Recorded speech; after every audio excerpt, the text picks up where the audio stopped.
I don't think it's the same.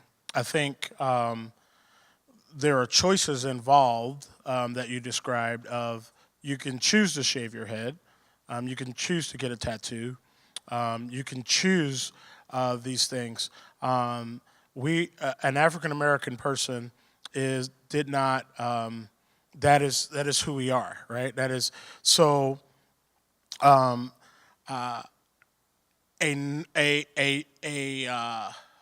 exception of shaving your head, having tattoos, whatever those things might be, are exceptions, right?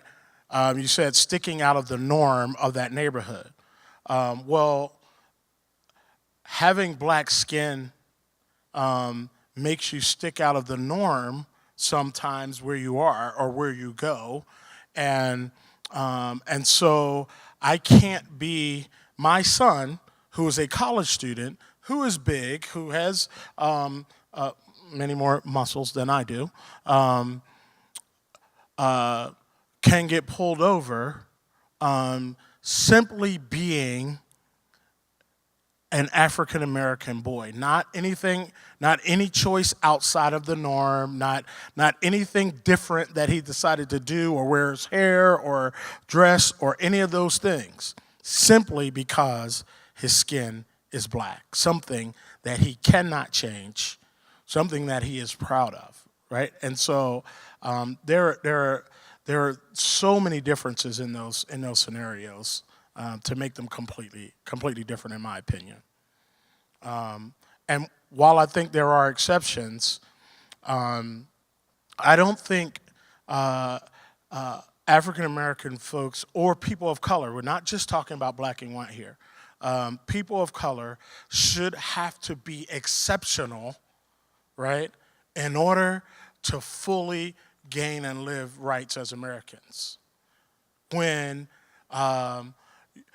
when average Joes who are white, who are not exceptional, have full rights, right?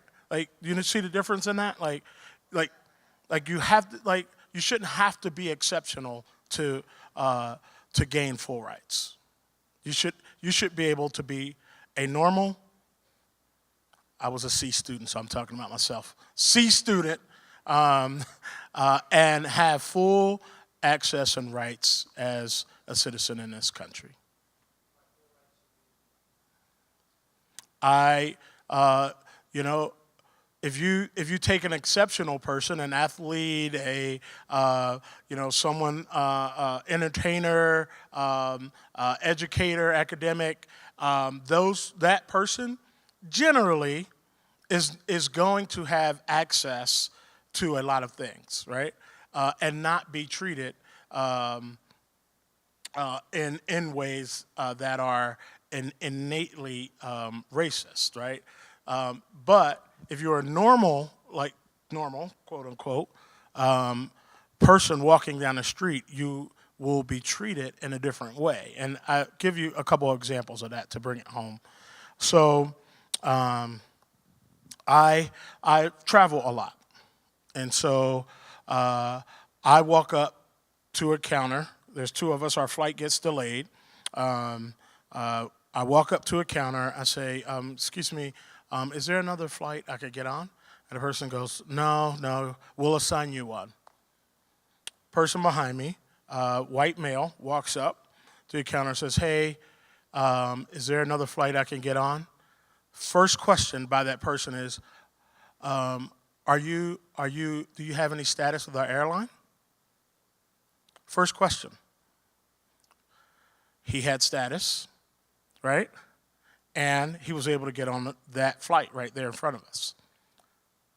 I then come back and go, "Hey, I fly a lot. I have this status." She goes, "Oh, I'm sorry, Mr. Barber," and I get on the flight. Should I have had to come back and do that? See, there's something implicit, right? There was something in her mind that did not think I had, to answer me as though there's no way this person has status, so I'm not even going to ask the question. When the white guy right behind me came up, she didn't know, and she asked the question. Simple. But that happens in everyday life. It's just everyday situation. The assumption, the implicit bias, right, of being a person of color, you don't get those full rights all the time. Right? And it may seem like a little thing, but I wanted to get home to my kids just as much as that guy behind me. But I didn't get asked that question. I didn't get the assumption that I could also have status as a frequent flyer. Right? You see how tiny that is? See how small that example is? But that small thing happening day in and day out, eats at your soul. And so when a kid gets shot in the streets, it's not just about that kid getting shot in the streets. It's about every day this thing that you see happening, and those small things have flashed in Ferguson.